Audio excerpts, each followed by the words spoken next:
Who's going to Atlanta? God, the scenarios are ridiculous. We're going to discuss that and react to our SEC Week 12 games, the Locked On Squad Show edition. You're talking ball with the SEC Squad. From Alabama to Tennessee, from Georgia to Oklahoma, from Auburn to Texas, it's the local experts of the Locked On Podcast Network bringing you scoops, breakdowns, and the most comprehensive preview of the upcoming SEC weekend. It's the SEC Squad, and we have a seat for you. Hurt feelings and thin skin are prohibited. Squad up, you're part of the SEC Squad. And what's up, everybody? Welcome into a live squad show, reaction, takeaways, SEC Week 12 edition. I want to remind you guys, today's episode is brought to you by Game Time. Download the Game Time app, create an account, use our code LOCKEDONCollege, get $20 off your first purchase. Still plenty of college games left on the schedule. We'll have a little bit of a split squad today. Chris Gordy here with you, Locked On SEC. Stephen Willis from Locked On Ole Miss. We may have a few other guys jumping in with us. We'll have some video reaction from others who can't be with us. So we'll get into it all. But Stephen, before we get into the games that happened yesterday, I do want to get into, because this seems to be the biggest discussion today, is who's going to Atlanta. And this is where I kind of start to say, you know what? Bring back the East and the West. It wasn't so bad. Making it an open free-for-all, I can't figure it out. And then you start to, if you're one of these teams, Stephen, that's on the cusp of going, you ask yourself, do I even want to go play for an SEC title? But let's take a look at the standings. Currently, it is Texas A&M at 7-0. I still don't understand, Stephen, why they haven't clinched. But we'll get into that in a minute. Cole Kublik tweeted out about it this morning. Georgia's at 7-1. Ole Miss at 6-1. Alabama now at 6-1. This is in the conference. And then you got Texas, Oklahoma, and Vanderbilt all hovering at 4-2. But what do you make of it, Stephen? Well, I think Georgia is pretty well set to go in because they're done. There's no way they can screw it up. Texas A&M, I think the hesitation with that is if they lose to Texas, Alabama jumps back over Texas A&M, and it would be an Alabama-Georgia type thing. I don't know if there's any way that Ole Miss can go, but it appears that the Alabama-Georgia championship game or Alabama-Texas A&M or something like that is where we're headed. Yeah, so this is what Cole Kublik tweeted this morning. He said, Georgia is in with an Alabama loss or an A&M loss or an Ole Miss win and a win strength of schedule over Alabama. Alabama gets to Atlanta with a win and an A&M loss. Remember, A&M has to go to Austin to play Texas. Alabama also in with a win and an Ole Miss loss, and Alabama in with a win and a win strength of schedule over Georgia. Lastly, A&M, they are in with a win. If they beat Texas, they're in no matter what. Or if Alabama loses and Ole Miss loses. Ole Miss gets to Atlanta with a win and an A&M loss and an Alabama loss. And it's not the craziest thing to think about, Stephen, because let's talk this out a second. Alabama at Auburn. That place is going to be absolutely electric. I think Auburn plays Mercer this week. They can almost use this as a dress rehearsal. And Bama coming off the home loss to Oklahoma, that offense 2 weeks in a row against LSU and against Oklahoma has kind of been ground a little bit. What's Auburn's best asset? Defense. So it's not the craziest. And then Texas at home in Austin against A&M in that rivalry game, tell me they can't get up for that. So it's not crazy, but talk to me about the Ole Miss perspective. Do you even want to go? Do you want the week off to rest and get ready for the playoff? Honestly, I think I said this on one of the shows previously. I would kind of like to go just because that joke would stop about Ole Miss in Atlanta. All of that would go away. So I would appreciate that disappearing. But if you want to look at the playoff and how it affects what is going on, I would absolutely prefer that Ole Miss is the 3 seed and end up with the number 5 seed in the playoff playing against the G5 team in the first round, lining up with Texas A&M or whoever, whatever's predicted right now. That would be the ideal, but just personally, I would like to see some of the jokes go away about Ole Miss and Atlanta. That would be a nice feeling as well.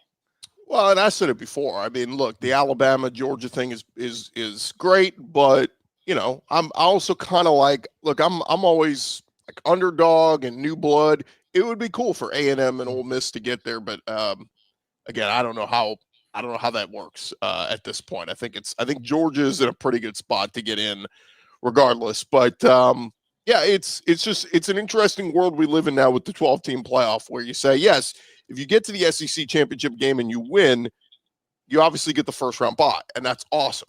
But it's also another tough game against a presumably top 10, top 15 team. And here's the other thing, Stephen, we can react to. If Alabama goes and loses, that's a third loss. Are they in the playoff no matter what? Because there's some sexy 10-2 teams out there that might be more appealing than them. That gets very interesting. One thing's interesting about this, because Alabama, as you know, was the beneficiary when Florida State's quarterback got injured in the 14 playoff at the very end. There could be a little karma thing type happening to where that becomes an excuse to put another team into the playoff, even though they claimed that the loser of the conference championship game would not be penalized. But with the schedule being as unbalanced as it is, with Texas A&M playing basically the entirety of the bottom half of the SEC thus far this season, it will be interesting to see exactly how the committee looks at Alabama should that scenario happen. It's already going to be weird. I know that was the beginning of the season, but there is basically a bomb on Alabama's resume, and that Auburn game, there's some serious pucker factor right now, I would imagine, in Tuscaloosa right now. Yeah, we're going to find out. We'll find out what happens here down the stretch. But let's get into reacting a little bit to what. Oh, and by the way, real quick point to make, because I saw somebody said, even if Bama loses in the SEC title game, you can't keep them out of the playoff. They did it to Georgia a couple of years ago, right? Yep. Georgia, took that loss, and it was like, nope, you're out. And, it was their first loss of the season, right? So anyway, it is what it is. But let's react to the games yesterday, Stephen. I want to start with Texas A&M with the historic comeback win against South Carolina. Unbelievable, down 30-3 at halftime, a 27-point deficit. Their largest comeback win since that 2013 Chick-fil-A Bowl where Johnny Manziel came back against Duke. But Marcel Reed, I had a friend text me. He's like, at halftime, he goes, Marcel Reed is playing like trash. And then in the second half, he came out and played like Heisman contender Marcel Reed. And so what'd you make of it, man? I thought it as much as we want to celebrate A&M's resilience and digging deep and find a way to come back, we have to talk about South Carolina absolutely messing themselves, and just like they are as much to blame as A&M is to celebrate in this one. Yeah, and before we go any further on this, what is it with head coaches being afraid of points, afraid of a field goal? Like, they play the analytics game and they do that. South Carolina, after Texas A&M scores their first touchdown of the game to cut it to 30-10, they drive it all the way down to the Texas A&M 31-yard line. Would it be a long field goal? Yes, it would be north of 40 yards.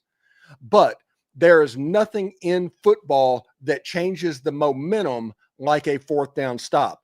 And once South Carolina got stopped on that fourth down, you just heard that place start to pop. And almost at that point, when it was 30-10, you could tell that South Carolina was going to lose that football game, because that is absolutely ridiculous that would happen. All you needed at that point was just hold serve, get a point here and there, right. Make it to where you had to do just anything, and you were going to be in good shape. And I cannot believe South Carolina peed down their leg at the end of that game, because they had that game won and just gave it away. Well, even midway through the third quarter, I'm like, just run the football and eat some clock. But it was like incomplete pass, and I'm going, oh my God. It was like 11 minutes to go, and I'm like, there's so much time left in this game that, yes, it's a massive deficit, but the only way A&M digs themselves out of this hole is if you keep giving them the ball back. And South Carolina kept giving them the ball back and doing nothing with it. And it's it was nuts, man. I just like I said, I don't want to take anything away from A&M, because Yeah, A&M completed that comeback in like 10 minutes to go in the fourth quarter. I mean, It was the quickest 28 points ever. It was ridiculous. And look, Cassius Howell, I get to vote for a lot of the postseason awards. I'm telling you right now, I'm putting Cassius Howell on every postseason list out there. I think he should be a finalist for the Lombardi. I think he should be a finalist for a lot of different awards. That guy is a difference maker. He's incredible. And so, but on the flip side, if I'm a Carolina fan today, I'm waking up going, Shane Beamer. I mean, look, we like the guy, or they like the guy. They, seems like a nice dude. I've interviewed him a couple times. I just, man, it's losses like that where you got to look yourself in the mirror. Now 3-7, 1-7 in the SEC. This is almost, remember preseason, Stephen, SEC Media Days, Lenore Sellers was the preseason first team all SEC quarterback. And he's still being talked about as the first pick in the draft, or at least top 10 in the NFL draft. So that tells you right there, for this team to be 1-7 in the SEC, 3-7 overall, it's coaching, right? I mean, it's hands down coaching. It's not talent. You've got talent. Look at the three quarterbacks that were named at SEC Media Days preseason. It was first team Lenora Sellers. Second team was DJ Lagway, who actually had a decent game against Ole Miss on Saturday. It was one of DJ Lagway's better games. And third was Arch Manning.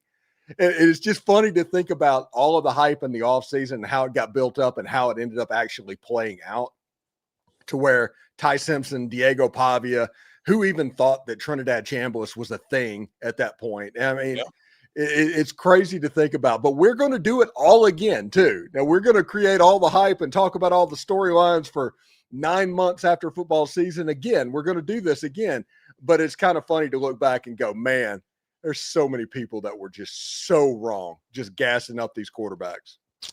Let's talk A&M, because the news came out earlier in the day that Mike Elko was going to be getting a big fat extension. Now, look, I've changed my tune on all this stuff. I am in the moment of pump the brakes. A guy is under contract, and he is living up to his contract. He is earning the contract you gave him. But instead, these ADs go, the agents call the ADs and go, you might lose your guy. Hey, Penn State's calling. Hey, he might leave. And suddenly these ADs go, oh my God, we cannot lose Mike Elko. Oh my God, we need to get everybody on the phone. We got to start raising money right now. We need to give him a big extension and make him one of the top 5 highest paid coaches in college football. And my attitude was like, slow down, take a minute to breathe. And the funniest part would have been had he lost that game yesterday. On the same day, he signs this massive extension. But regardless, they found a way to win. Look, Elko deserves the raise. I still am just amazed at how these ADs, the agents, pull them over their lap and absolutely spank them into oblivion, going, we own your ass. Like the minute we have any success, it's in your ear going, you better pay my guy. And again, Mike Elko, congrats to him. But what happens if he goes 7-5 next year? We're all going, man, that was a little bit overreactionary, wasn't it? Well, that's how the Jimbo Fisher contract came to be. If we want to just keep it Texas A&M, he went, was it 10-2 and went to the Orange Bowl during the COVID year or something like that, whatever the record was. And it's like, oh my goodness, Jimbo Fisher, we got to get him paid. And that's when the contract happened and all of this started going downhill for the Aggies. Now, thankfully, they have oil money out the wazoo, so they were able to handle everything that was there. But there's some schools that just can't do it. There's haves, there's have-nots, and the agents know that.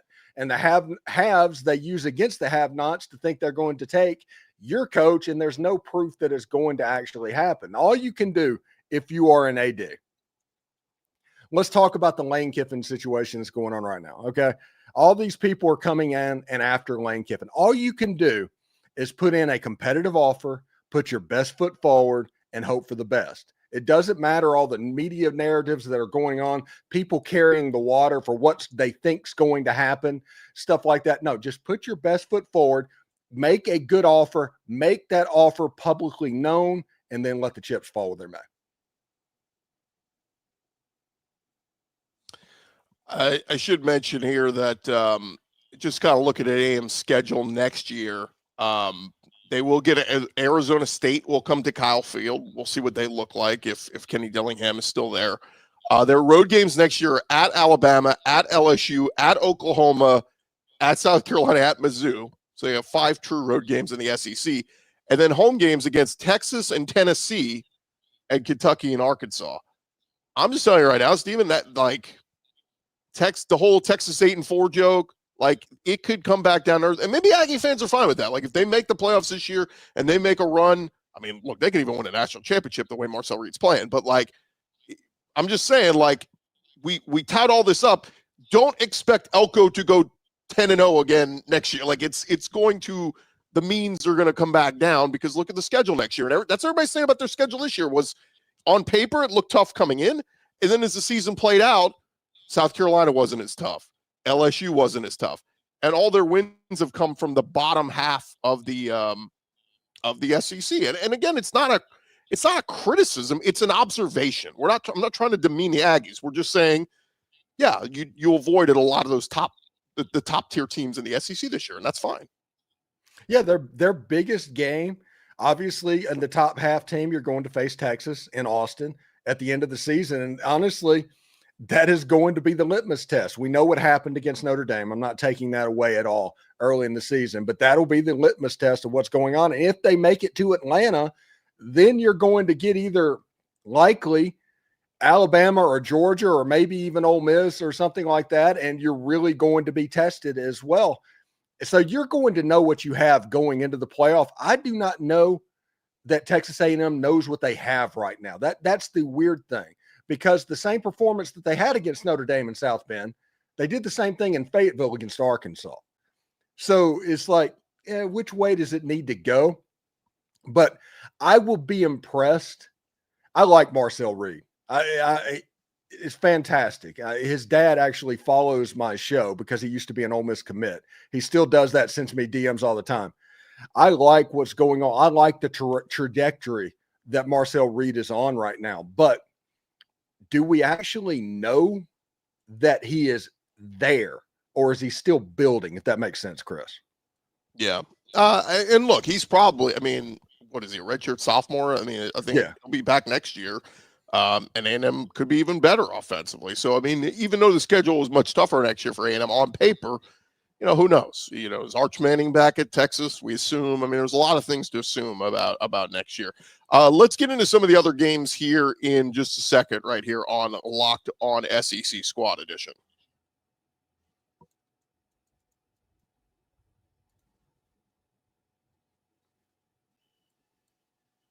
All right, my screen froze there for a second. Let me just jump back into it. The NBA is back. No better place to get in on the action than with FanDuel, the official sports betting partner of the NBA.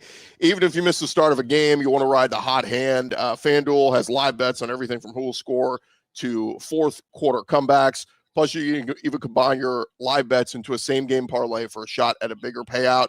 It keeps every game exciting, especially when your team is making that late push. And right now, FanDuel is giving customers $300 in bonus bets when your first $5 bet wins. So all you got to do is head to FanDuel.com, get signed up, play your game with FanDuel, the official sports betting partner of the NBA. Steven, let's dive back into it. Let's react to one of the games last night. Let's start with Georgia and Texas. This game was close. Well, put it this way. Georgia scores a touchdown the first quarter, touchdown second quarter. It's 14-3 at the half. They come out of halftime. Gunnar Stockton, a few drives in, Gunnar Stockton throws an interception. Texas capitalizes. All of a sudden, we got a game. It's a 14-10 game. And then Georgia does something pretty incredible. They go on a touchdown drive to extend their lead. And then they decide to kick an onside kick to steal another possession. So, and then this thing, the route was on from there. What did you make of this one? I just thought, again, I thought Texas would lose a close one. I didn't foresee them, Georgia running away with this one. What'd you make of it? When it was 14-10, I was like, oh, this is going to be a game. It was going to be maybe a repeat of the Ole Miss game a little bit earlier on, because Georgia doesn't lose in Athens very often. Then it was 21-10, and then it was 28-10, and that onside kick. And what you saw, I think Kirby really likes this team. Like, he hated last year's team. You could tell by the reaction and what was going on. He did not like last year's team. I think Kirby likes this team. And he is willing to take chances like kick that onside kick because the defense isn't as good as it's been. The offense hasn't been as good as it's been in the past as well. But overall, they're just a good football team. And getting that possession, I think Kirby knew that if he could get it to 3 scores, it was over. So when it was 21-10, he thought, hey, I can get the ball back. If it's 28-10, this game is over because Texas is not going to be able to score that many points. And Georgia, honestly, if we're going to be real about it, after yesterday, Georgia, even though they have one more loss than Texas A&M, probably should jump them if we're going to be honest about it.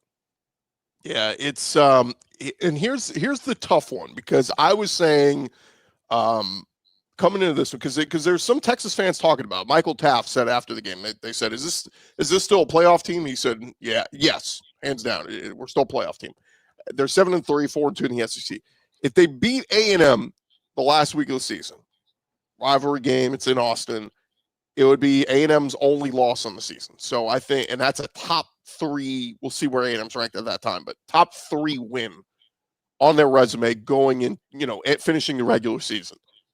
I think the topic of debate gets into that week 1 loss to Ohio State. You almost have to give them a pass on because it was you scheduled preseason number 1, number 2 team on the road. You lost by 1 score. And if, like, the argument is if that's the game that keeps them out, Steven, then why schedule that game anymore? Texas could have scheduled Texas State week 1, beat them 50-3, and, they'd have 2 losses right now. So I think we have to be careful about dinging them for that one. But the one to me, the 2 components here, Steven, are they lost to Florida. That's an inexcusable loss because the Gators are so bad this year. And then yesterday's game was not close to Georgia. Like, Georgia ran away with it. Had that been a field goal loss, you got, there's some losses we can talk out and make excuses for. But I just think at this point, they would need a lot of help from other teams falling around them for Texas to get into the playoffs still. Yeah, I honestly, you want to compare Texas to 2024 Ole Miss, you can probably do that pretty easily. That Florida game was the Kentucky game. That is the bomb that is going to be on the resume. And even with the loss against Georgia and even with the loss against Ohio State, you can excuse those. It's the one that's Florida team that's likely going to go 3-9 this year. That's going to be the problem that you're trying to explain. And remember, real quick, before all this happens, all of the committee members and everybody are going to hear for 2 weeks after the rivalry weekend with the conference championship games and all that happening, why the SEC is overrated and why they shouldn't allow 5 teams in. Why BYU deserves that spot, or Utah, or something like that. Just like a year ago, it's going to happen again. Texas is going to fall victim to that. And honestly, I talked about it on last week's show. With Alabama losing to Oklahoma, it's going to get weird for Alabama too, even with the ranked wins that they had. Because of that national narrative, it is going to grow. There's a serious pucker factor that could happen on the plains. I don't think Texas in any way can make it into the college football playoff with 3 losses. I just don't see any way that it happens. But the question's going to become what happens with Bama and what happens in Tuscaloosa, because that has a chance to be weird. It just does. The other thing here is, and I want to give some love to Georgia, because I feel like they've been quietly just putting together this 9-1, 7-1 in the SEC resume.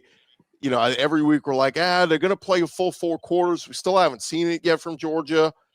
Look, there's a reason why I picked them my preseason, pick to win the SEC. I just thought Kirby gets the benefit of the doubt with winning, basically like we knew the talent was loaded. If Gunnar Stockton lives up to what he's supposed to be, and he's been great for them, this Georgia team is dangerous, man. They're dangerous. I still don't know what happened in that Notre Dame Sugar Bowl. I was there. I can't explain it. Notre Dame just outplayed them. They just played better that day. But outside of that, Georgia has been very few laying in eggs the last 4 years under Kirby Smart. They just win and win at a big time level. So My takeaway from that game last night is Georgia's not going away. They are still a very dangerous team. That, in fact, I might say, like, of all the teams that are built to, I mean, and I guess it's just easy to say because Kirby's won 2 championships. But, like, if I'm picking any SEC team that I think has the best chance to go win a championship, I would probably say them because they've been there. Ole Miss hasn't been there before. Nope. A&M hasn't been there before. So, like, Georgia has, and some of these players have. So, if I'm picking a team that I would say has the best chance to go and win a title, a national championship, I would roll with the Georgia Bulldogs. But I don't think that's a hot take. And in this age of the 12-team playoff where every team in college football is flawed, everything is going to be matchup dependent. So if Georgia gets a bad draw in their bracket, it could be problematic. It's becoming much more like March Madness every single year. So whether Ole Miss, A&M, Georgia, Alabama, whoever's in it, Oklahoma, which looks fantastic right now, especially defensively, it's all going to be matchup dependent. How about Oklahoma against Alabama? We kind of heard warnings about it all last week. People kept, even Bama people I kept talking to were like, I'm nervous about this game because of how they played against LSU. And LSU, give them credit, they got up for that one, and the defense played great. Their offense couldn't do anything. But I think that's what people were worried about, or Bama fans were worried about, was this Oklahoma defense was better than LSU's.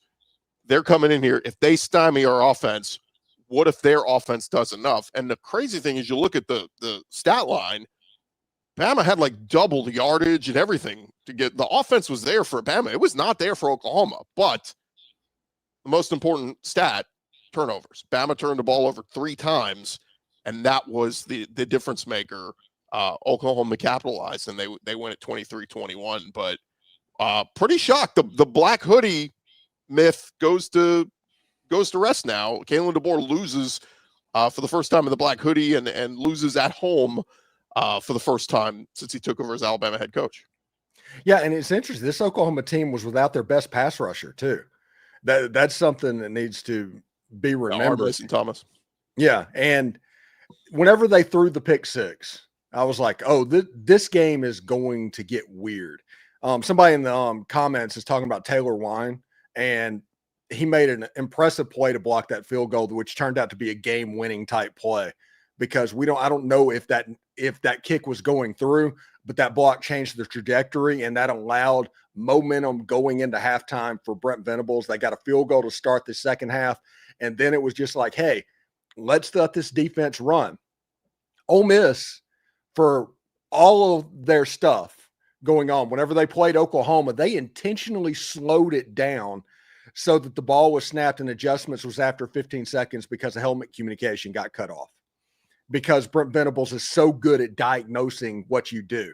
I think Alabama might have been a little bit too cocky about that. And I think Brent was able to find some stuff out, because down the field passing was kind of non-existent after about the second quarter in that game. What do you think about Oklahoma now? Their last 2 games are home against Mizzou and LSU, 2 semi-dangerous teams. I mean, Mizzou's been in the top 25 almost all season. Now, Matt Zoller's, they end up pulling away in the second half. He didn't have the best of games, but Ahmad Hardy, I mean, my God, he was already the leading rusher in the SEC and 300 rushing yards last night in the win over Mississippi State. Feel bad for Mississippi State, by the way. They need one more win to get to bowl eligibility, and it's going to be tough for them to get it. They're going to have to beat Ole Miss in the Egg Bowl to do it. But for Mizzou, they're 7-3. If Ahmad Hardy can run, maybe not like that, but run effective enough at Oklahoma, they could give them trouble. And then we'll see what LSU looks like with Van Buren and that team. But I just say that to say, is this if you look at Oklahoma, if they win these last 2, I mean, that's a playoff team, right? 10-2. Oh yeah, absolutely. If they win out, they are absolutely in. I figure on Tuesday they're going to come in somewhere around 7th or 8th in the playoff ranking, something like that when it happens. And it's interesting because Missouri, you have to figure that Brent Venables is going to eat alive a true freshman quarterback. I don't care that he's played a little bit; he'll eat him alive. That means that can Oklahoma stop the run enough to keep Missouri off schedule and force 3rd and longs? If that happens, Missouri's defense is good and that pass rush is really good, but you saw that Oklahoma's offense, that's the benefit of John Mateer and what's going on. They had 213 yards against Alabama, but they were effective enough and could score enough to give that defense a little bit of work over the course of the game. I think that at 10-2, Oklahoma's in the dance. So this is what's going to get very interesting, because Vanderbilt finishes with Kentucky and Tennessee. If they win these last two, I think Vanderbilt has a great chance to get in. If Oklahoma wins their last two, they have a chance to get in. If Alabama wins their last two, they're in. I think if they win the Iron Bowl. So it's this thing gets really sketchy on what's the rest of the other conferences doing, right? Because you very well could, Steven, have a 10-2 SEC team left out if some of these other conferences steal more bids. Yeah, it's one of those things. I feel bad for Vanderbilt because this is what I think is going to happen. Let's say that all of that happens and there's one SEC team that's going to get left out. At 10-2, it's going to be Vanderbilt, and that's because of the name on the front of their jersey, not because of how good they are. It's just what it is. We've made way too many Vanderbilt jokes over the course of the SEC tenure to where that is just not in the psyche, and that's a good football team. I will caution everybody. There's still 2 weeks to go. People are still going to take losses. Like right now, it might look a certain way, but there's still teams that are going to lose games. And this is going to likely work itself all out. But I think any team that is likely to miss the college football playoff from the SEC at 10-2, it's likely Vanderbilt, if we're going to be honest, because I think their best win will be the win over Tennessee and Neyland. Yeah, that's where you really get into this, how much is the committee going to take into account strength of schedule, strength of record, all that stuff? Because again, the thing that has mattered most in their eyes is wins over losses. Oh, you hit 10 wins or 11 wins, you're in, as opposed to looking at who'd you beat, or they always jump to who'd you lose to. And I always say, who'd you beat? Give me your best resume wins. Give me your 3 best wins. Let's compare that to the other teams that are in the conversation. I think that has to be part of this. All right. Coming up next, we'll hit on a couple of the other games we did not hit on, including the 10-1 Ole Miss Rebels right here on Locked On SEC Squad Edition. And today's episode brought to you by our friends over at the Game Time app. And look, there's still a couple weeks left in the college game. If you want to get yourself into a seat at one of these games, no better place to use than the Game Time app. Getting tickets obviously can feel more like a battle than the game itself. Endless queues, hidden fees, prices jumping up at checkout. That's why you got to use Game Time, the app that gives the advantage back to the fans. It's the easiest way to score last-minute tickets at the best prices. No surprise fees. What you see is what you pay. And I've mentioned this before. I've used Game Time a couple times throughout this year. I actually just used them recently for an NBA game. Use them for college games. Look, you can secure your tickets right now to an upcoming game that you want, lock it in. Or you can take the gambling route. You can wait till the day of the game and keep waiting hour by hour and keep checking that Game Time app. And sometimes those prices jump down the closer you get to kickoff. It is faster, cheaper, and less stressful than any other way you're going to buy tickets. Take the guesswork out of buying college football tickets with Game Time. You download the Game Time app, create an account, use our code LOCKEDONCollege, get $20 off your first purchase. Terms apply. Again, that's promo code LOCKEDONCollege, $20 off. Swipe, tap, ticket, go. Download Game Time today. All right, Steven, let's get into your game. The Ole Miss Rebels beat Florida 34-24, but final score not indicative of how this game played out. Florida hanging around. And I thought, played, especially the first half. I thought DJ Lagway hit on a couple of those big chunk plays and touchdowns, and he did not look afraid. They did not look like the team that got obliterated by Kentucky last week, but Ole Miss defense doing a fair job of shutting them down. And honestly, if Lane would stop going for it on these 4th downs, they probably could have put the game away sooner. But what'd you make of it? It's a game that if you just looked at the box score stats afterwards, Ole Miss had like 550 yards, 300 yards passing. Kewan Lacey, 233 yards and 3 touchdowns. Would have been an SEC Player of the Week performance, and then Ahmad Hardy had to go absolutely nuts against Mississippi State in the night game as well. But it's a situation to where Ole Miss kind of helped Florida. The interception by Trinidad Chambliss that set up Florida on about the 4-yard line There was an illegal man downfield that took a touchdown off the board. Whenever you look at that, if those two plays are taken away and reversed, which I know you can't do that, you would have a situation that the score would kind of be indicative of the statistics. But Ole Miss did help out Florida. Hey, listen, this is a game, and Ole Miss fans understand this. This game had some PTSD attached to it that Ole Miss fans were watching it. This is a game that Ole Miss over the last 60 years has lost. There was the 4th and 25 against Arkansas. There was the Eli Falls game against LSU. There's always something weird that happens. And you know what, Chris, what's absolutely bizarre?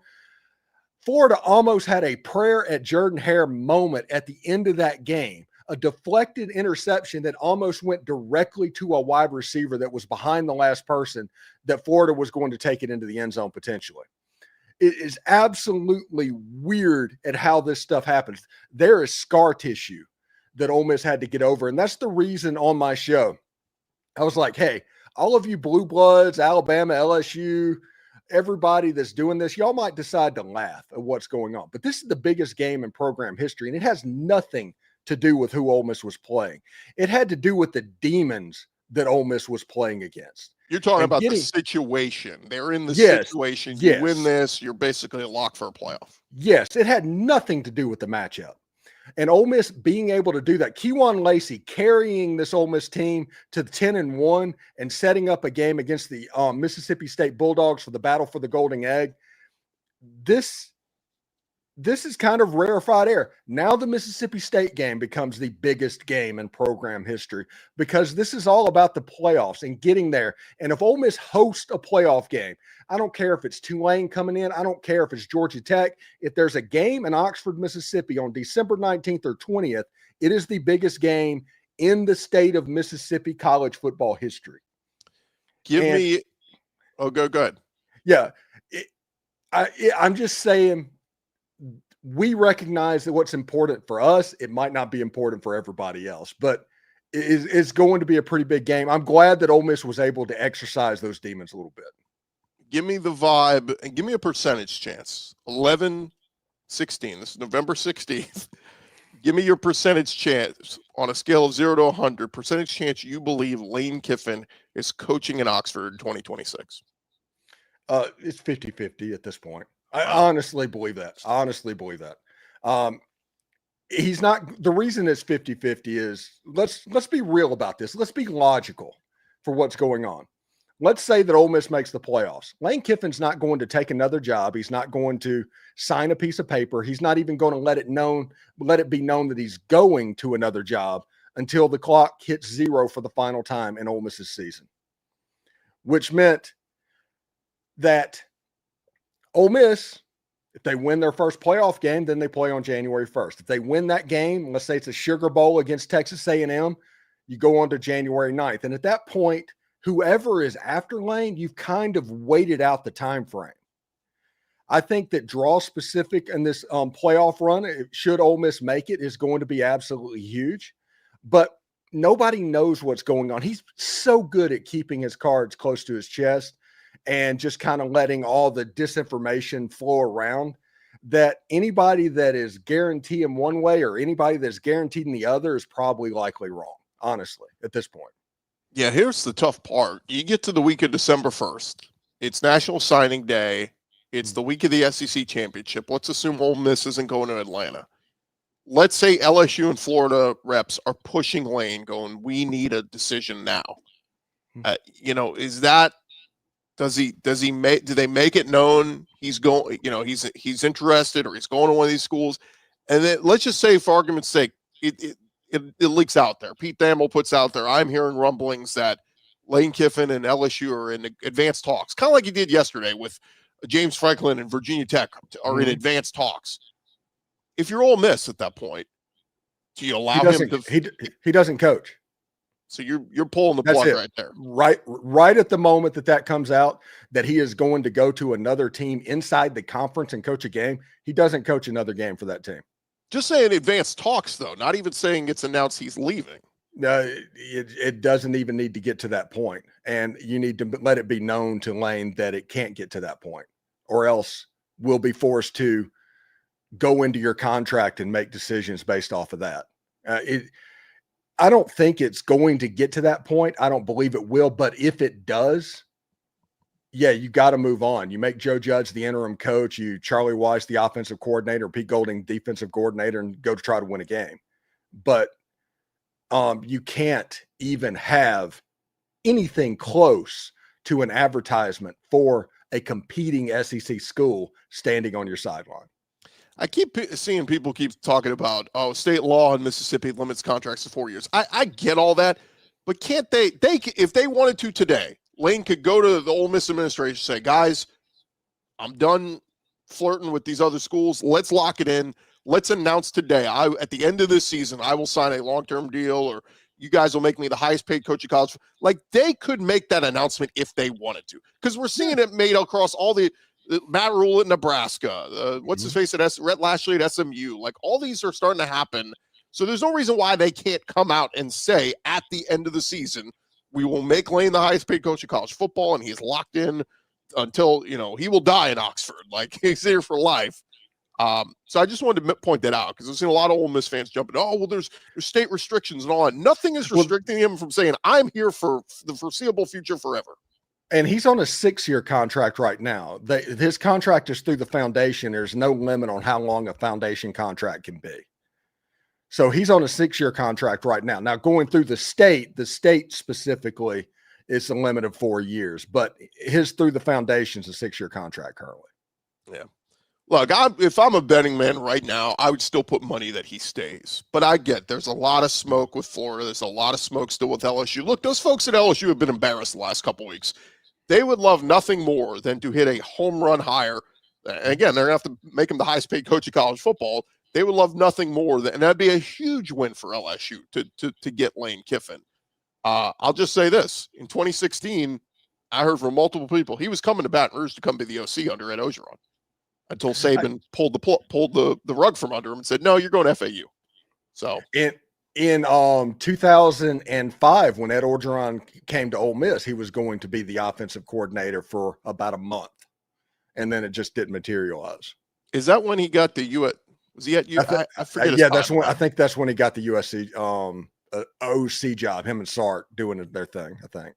Yeah, somebody said if he was staying, he would have said so by now. That's kind of where I am. Like, all these other coaches are saying, I'm staying. And I don't think he's decided. Yeah, so he just says nothing and lets everybody run with it because he just doesn't know.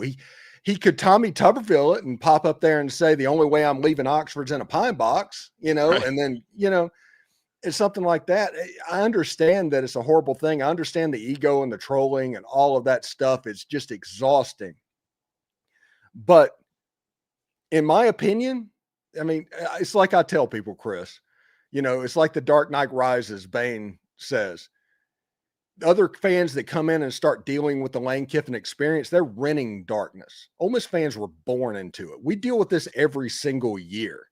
So until the script changes, we kind of know where to perk our ears up a little bit. So we'll see how it looks. Like I said, I don't think he knows. Anybody that is for sure saying one way or another is wrong.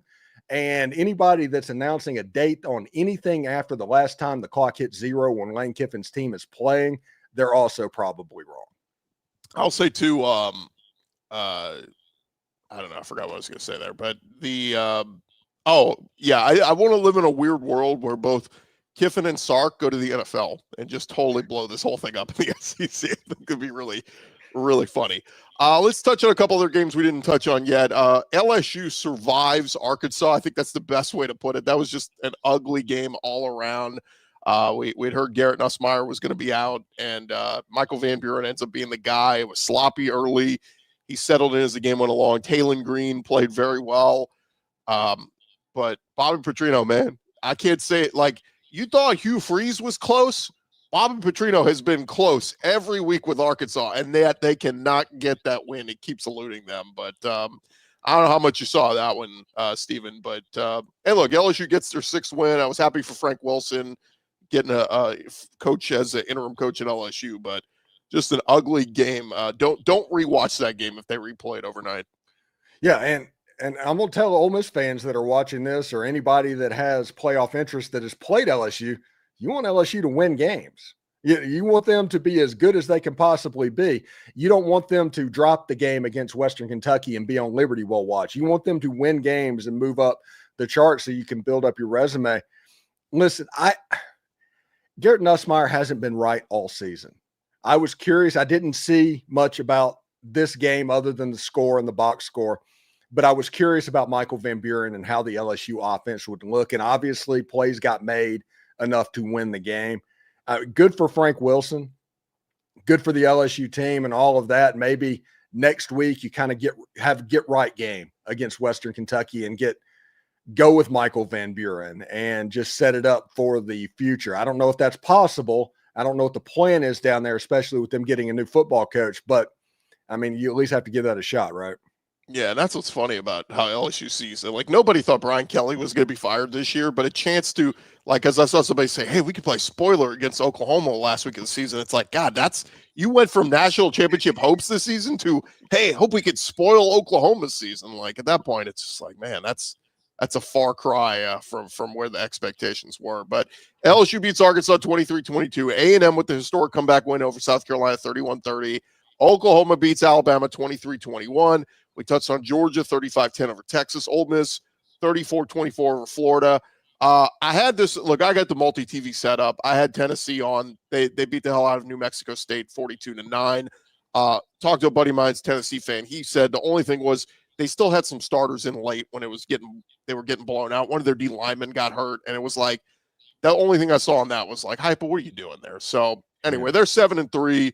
Playoff hopes out the window, but still top 25. And look, they can, talk about playing spoiler. They can knock Vanderbilt out of the playoffs still. So, which I need that game like air. I want to see a 9-2 Vanderbilt play in Neyland Stadium for the playoffs against Tennessee. I need to see that environment. My wife went to Kentucky, so we had this game on. It was on ESPN Plus, but I was intrigued from a simple standpoint. Of Tennessee Tech was 10-0. I was like, holy crap, this was supposed to be a cupcake game. Kudos to Kentucky, man. They, from the get-go, just said, to hell with y'all. We're the best team on your schedule, and we're going to show it. And Kentucky is now 5-5. All they got to do is either beat Vanderbilt or beat Louisville. Maybe they don't beat Vandy, but maybe they beat Louisville, and they're going bowling. And that's crazy because Mark Stoops, about a month ago, Stephen, we all had him on fired watch, and he seems to have kind of saved his job there. So kudos to him. Yeah, Cutter Boley, man. He's just been the playmaker. We talked about it like a couple of weeks ago. It's like, hey, Kentucky for the first time in like 3 or 4 years actually has something they can point to. And that is a quarterback that can actually make plays. And this offense is starting to grow and everything. They're getting better and better and better. They're at the point, that game against Louisville, the last game of the season, they're going to be a problem in that game because you can see their efficiency kind of picking up. I mean, I think there was a story a couple weeks ago of the offensive coordinator talking with the Kansas City Chiefs about how to use Kendrick Law as speedy player and how to get him the ball because they're so good at Kansas City at getting their speedy wide receivers the ball in space. And all of a sudden this offense kind of opened up a little bit. We made jokes whenever they almost beat Texas, and honestly, they should have beat Texas in that game. But we made jokes that whenever you get schooled in offensive football by Kentucky, you might have a problem. But that turns out that might not be the case. The funniest part about this is had they held on to beat Texas, I was at that game, and I mean, they were right there. They got to the 1 yard line overtime. They couldn't punch it in. Had they won that game, Kentucky would be 6-4 right now, and they'd have a chance to beat Vandy and Louisville and maybe go 8-4. Like, that's insane how close they are. But I get it. In Bobby Petrino and Hugh Freeze world, close but no cigar, you're not there. You can say close, you're not there. But anyway, I did want to give a hat tip to Mark Stoops. That team is playing hard, and if you're Vandy or Tennessee, you're going, gosh, we're going to play this Kentucky team now? It's not very fun. Lastly, we kind of touched on it, but Mizzou does roll Mississippi State 49-27. And I mentioned Ahmad Hardy with the 300-yard rushing day. It's wild. He and then the guy who left, Kejuan Lacey at Ole Miss, has a historic day. Didn't even talk about him, but 224 yards rushing for Lacey. It's something about Eli Drinkwitz. And this is where if I'm LSU in Florida and Penn State, I continue to look at with Drink is that, yeah, he's been a nice coach, maybe not elite, but man, that dude has found some running backs. And that's the one thing that intrigues me is every year Mizzou's got a stud running back since he's been there. And he's got another one, Ahmad Hardy, who's going to be the best running back in the SEC this year. So it's just one of those wrinkles where I look at Drinkwitz and go, how does he keep finding these guys? Yeah, it's kind of like Lane Kiffin and quarterbacks, honestly, to the point where if he offers him, go ahead and offer him and go all in because you know that he's been evaluated whichever way that goes on. I mean, Kewan Lacey, a Missouri transfer, by the way, rushing for 224 yards and 3 touchdowns. Ahmad Hardy, who was last year at Louisiana Monroe, by the way, to show use of the portal and all that going on. He's a Mississippian too, as well. He's from Lawrence County down in South Mississippi. He is somebody that I thought going into this game, going into this weekend or this Sunday, that Kewan Lacey was going to have a chance to be SEC Player of the Week. And then you look down and it's like, good grief, Ahmad Hardy. That's crazy. The bad thing about it is Mississippi State's run defense is pretty scary. It's almost to the point where the worst thing you can do is try and throw the ball on them because they're competent at pass defense, but the teams that can run the football completely take them apart. And that's the problem that they have on this football team. And Missouri and that outside zone and all the stretch stuff that Eli Drinkwitz does just completely took them apart. Well, as we wrap up, Stephen, we had a lot of people commenting, where are the other guys? They're like, everybody's either, we got a church crowd, they're all at church. We've got a travel crew that were at games that are traveling, all this. So let's get to a couple of our guys who sent in some videos who couldn't be here, who just talked about Mizzou. Let's hear from John Miller from Locked On Mizzou. All right, Missouri beats Mississippi State yesterday. Hey, wonderful. That's great. But I bet this audience wants to hear about Eli Drinkwitz and the coaching carousel.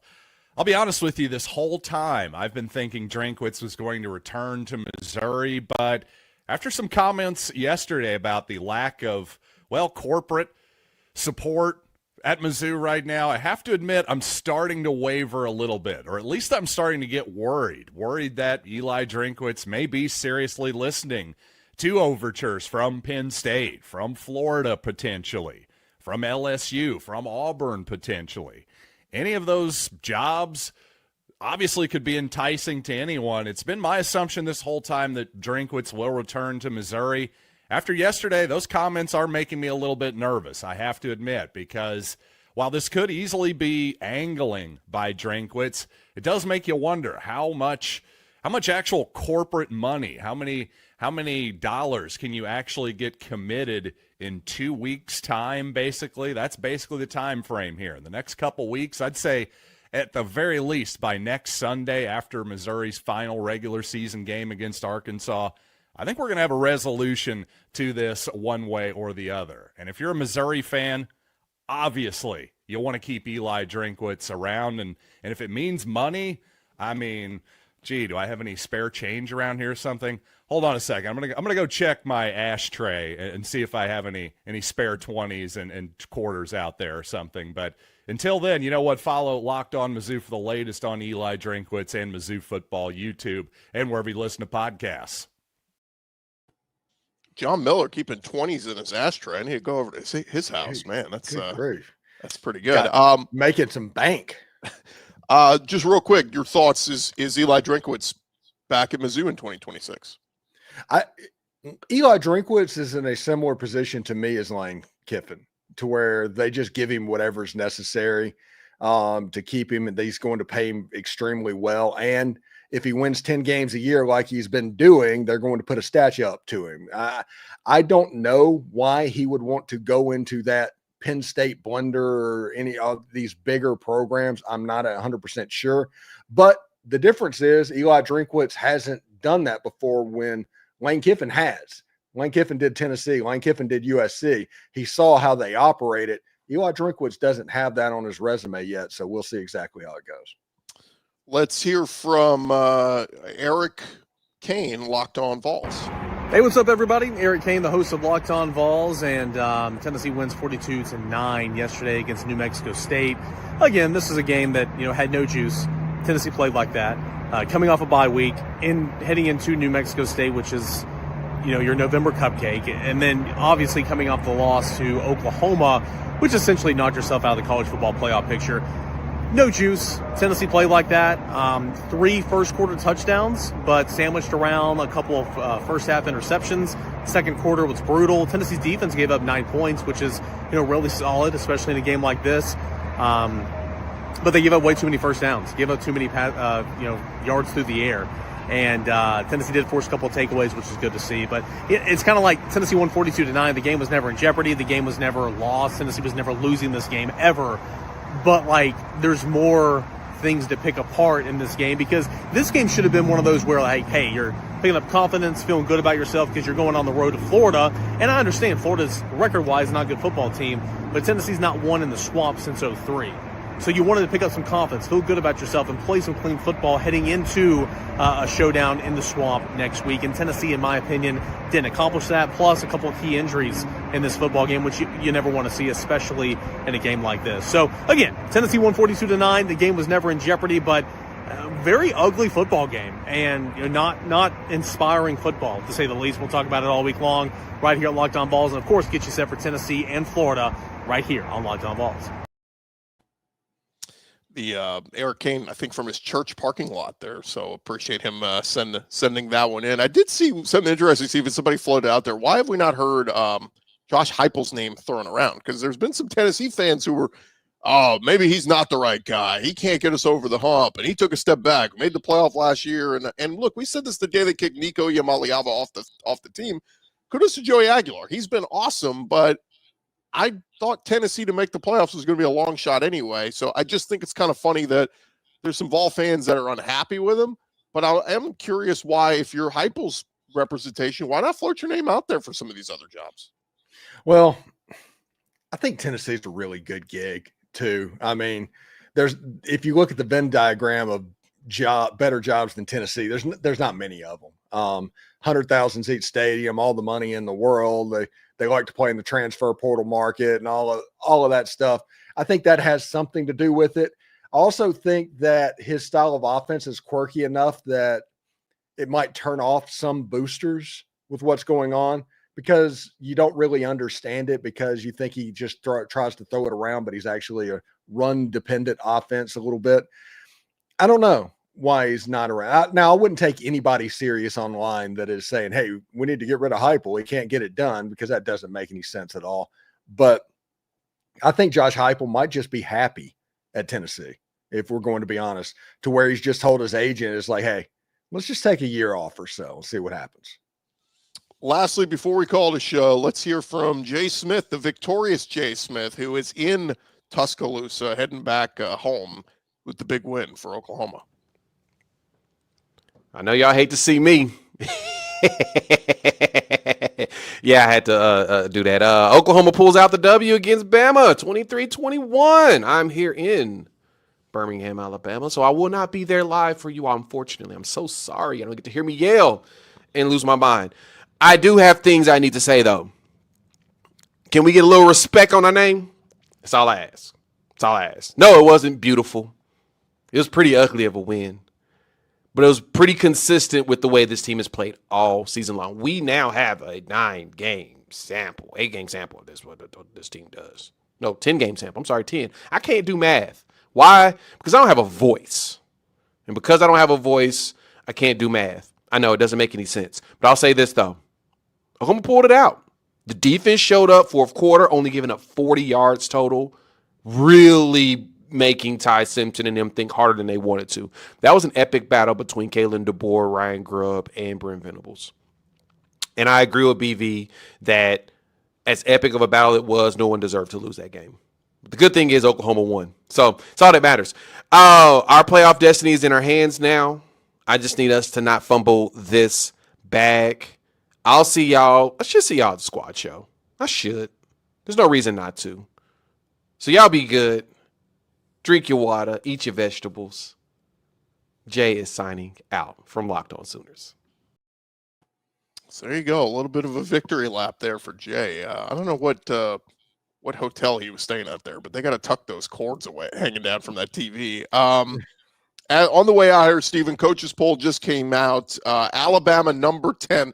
It's so funny how Bama loses games and they just never fall out of the top 10. It always happens that way. Always within striking distance. Always. For years, it was the Saban factor. Like Saban, Bama would lose a game and they'd drop 2 spots. Meanwhile, like, I don't know, Florida would lose a game, they drop 12. It's just so weird. But anyway, Oklahoma 8, Ole Miss 6, Georgia 4, A&M 3. So still no change up top. Ohio State 1, Indiana 2, A&M 3. So at least A&M didn't get super dinged, I guess, for close win against South Carolina. But there you go.